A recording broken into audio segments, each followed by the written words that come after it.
اللہ کے راستے میں ایک صبح یا ایک شام کا لگا دینا دنیا اور اس کے انعام بالکل ٹھیک ہے. جو اللہ کے راستے میں لگاؤ گے ساری دنیا سے افضل ہے.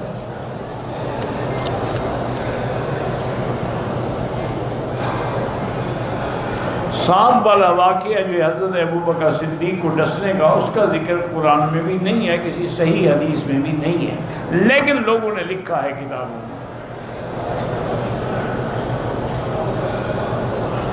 بہرحال یہی میں نے کہا لکھا ہے، اور یہ بھی کہا ہے کہ مرنے کے وقت اس زہر کا اثر تھا، اللہ عالم. لیکن قرآن پاک میں بڑی تفصیل سے ذکر ہے، لیکن سانپ کا کوئی ذکر نہیں. صحیح حدیث مبارک میں حضور کی ہجرت کا واقعہ بڑا مفصل موجود ہے، لیکن اس میں بھی ذکر نہیں ہے، لیکن بعض فضائل کی کتابوں میں لکھا گیا ہے. طواف الوداع اسی طرح ہے جیسے باقی طواف کرتے ہو، بس نیت یہ ہوگی کہ ہمارا یہ جانے کا آخری طواف ہے. مولانا رب نواز ہمارے فوت ہو گئے، اللہ مغفرت فرمائے. قاری حیات تونسوی بیمار ہیں، اللہ شفا عطا فرمائے. اللہ ہر مسلمان کی اولاد کو صالح بنائے. احرام کی حالت میں کعبے کو ہاتھ لگائے، کوئی دم نہیں، وہ تو کہتے ہیں تاکہ خوشبو لگی ہوئی نہ ہو. نماز کی حالت میں سجدے کی جگہ پہ نظر رکھیں. میرے ہوٹل کے قریب مسجد ہے، میں فجر کی نماز وہیں پڑھتا ہوں، ٹھیک ہے جماعت کے ساتھ پڑھیں. پورے مکے میں انشاءاللہ 1 کا لاکھ ہے.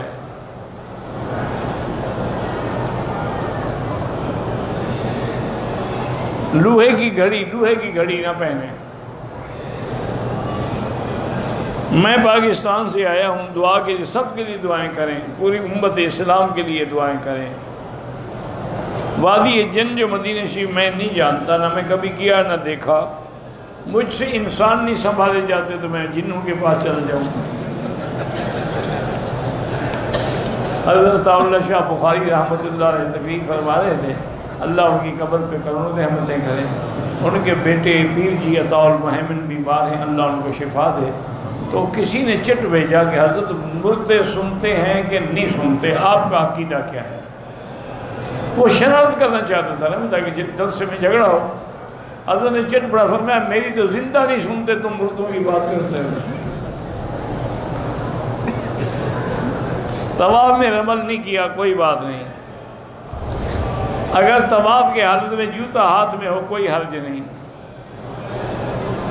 اگر ایسی جوتی پہن سکتے ہیں جو پاک ہو اور جس کا احرام ہو تو اوپر والی ہڈی بھی کھلی ہو.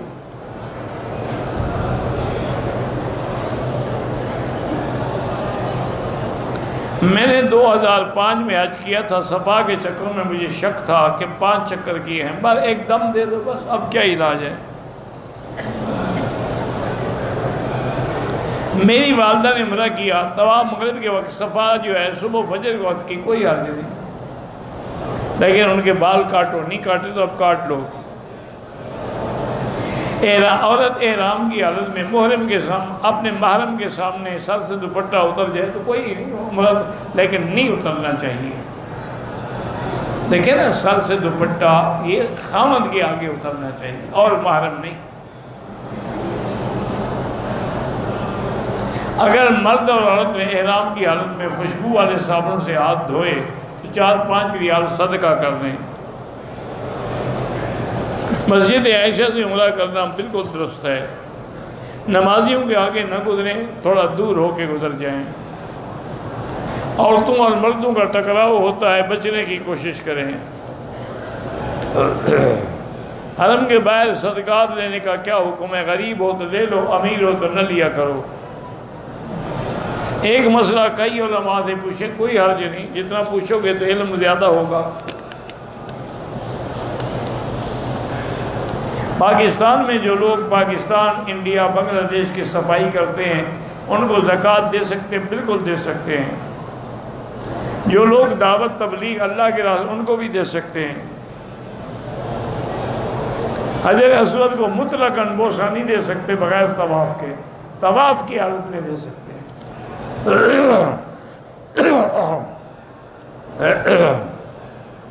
درود شریف گن کے نہیں پڑھنا چاہیے، مانا ہے کہ بہت پڑھنا چاہیے، یہ مانا نہیں ہے کہ گن کے نہ پڑھیں. نماز میں کتنے دفعہ پڑھنے کا حکم ہے؟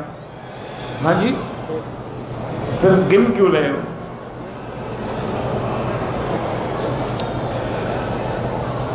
نیک لوگوں کے ہاتھ چومنے چاہیے، بالکل جی، جو مرضی ہے، کوئی فرق نہیں پڑتا، لیکن اس میں تکبر پیدا ہو تو نہ چوما کرو، وہ سمجھے کہ میں بڑا پیر بن گیا ہوں، اب لوگ میرے ہاتھ چومتے ہیں۔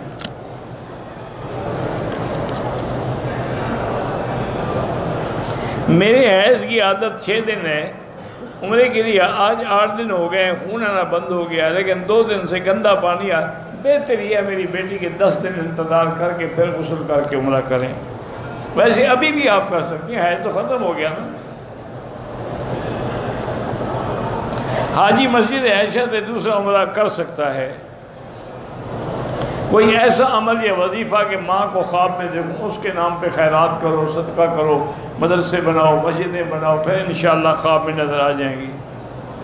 افی بھی میں نے کہا ہے نا، افی کیا ہوتا ہے؟ مجھے نہیں پتا افی، بیوی کو افی کا، افی کیا مانا؟ جب مجھے سمجھ ہی نہیں آئی جواب کیا دوں؟ ایسا ہوتا ہے کہ بعض لڑکیوں کا نام مثلا آفیہ ہوتا ہے، اس کو افی کہہ دیا، کوئی حرج نہیں۔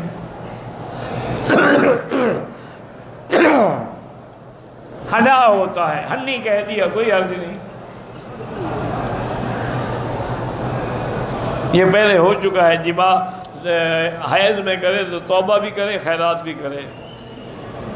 والد صاحب والدہ زندہ، اس کے عمرہ کر سکتے ہیں۔ کوئی آدمی اپنی بیوی کو غلط استعمال کرے، اس پہ اللہ کی لعنت ہے، توبہ بھی کرے۔ من اتی فی دبر امرأتہ فعلیہ لعنت اللہ۔ مقصود علی خوشی میں گھر میں لائٹنگ یا جھنڈیاں وغیرہ لگانا بالکل ناجائز ہے، یہ تو کافر کرسمس پہ لگاتے ہیں، عیسیٰ علیہ السلام کی پیدائش پہ۔ تم نے ان عیسائیوں کی نقل شروع کر دی ہے۔ تمہیں حضور سے محبت ہے، اتنے پیسے خیرات کرو، صدقہ کرو۔ الوداعی طواف میں صفا مروہ نہیں دوڑی جاتی۔ طائف جائیں گے تو واپسی میں احرام ضروری ہے۔ احرام میں بغیر کچھ پہنے چلوں تو ٹانگوں کی آپس میں رگڑ کی وجہ سے سوجن ہو جاتی ہے۔ بہرحال انڈر ویئر تو نہ پہنے، سادہ تیل لگا لیا کریں، پھر سوجن پیدا نہیں ہوگی۔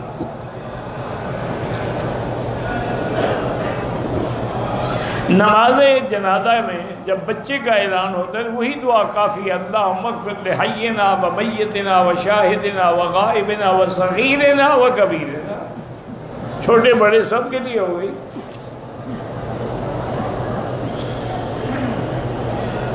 حیض کی مدت 6 دن ہے، 6 دن کے بعد خون آنا بند ہو گیا، بہرحال احتیاط کر لو 10 دن تک۔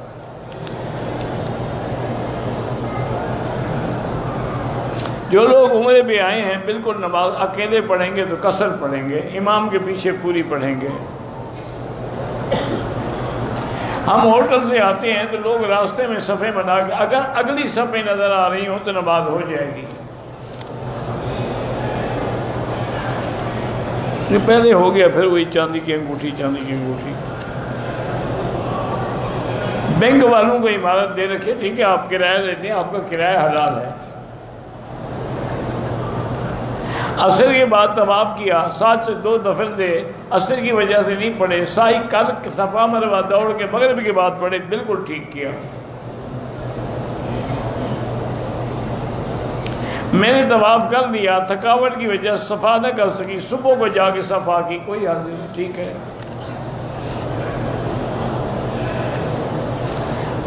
اگر طائف گئے اور احرام نہیں باندھا تو اب دوبارہ جا کے طائف سے عمرہ کرنے، ورنہ دم دینی پڑے گی۔ حتیم کے اوپر پرچی وغیرہ لکھنا ہے یا لکھ کے رکھنا ناجائز ہے۔ اللہ ہر مسلمانوں کے بچوں کو صالح بنائے، عالم بنائے۔ بہرحال جو لوگ علماء کی توہین کرتے ہیں توبہ کریں۔ میری بیٹی اور بیٹا بیمار ہیں، اللہ شفا عطا فرمائے۔ میں نے طواف بھی کر لیا، صفا بھی دوڑ لی، حلق کرانے کے لیے جا رہا تھا کہ ایک بال توڑا، کچھ نہیں ہوتا۔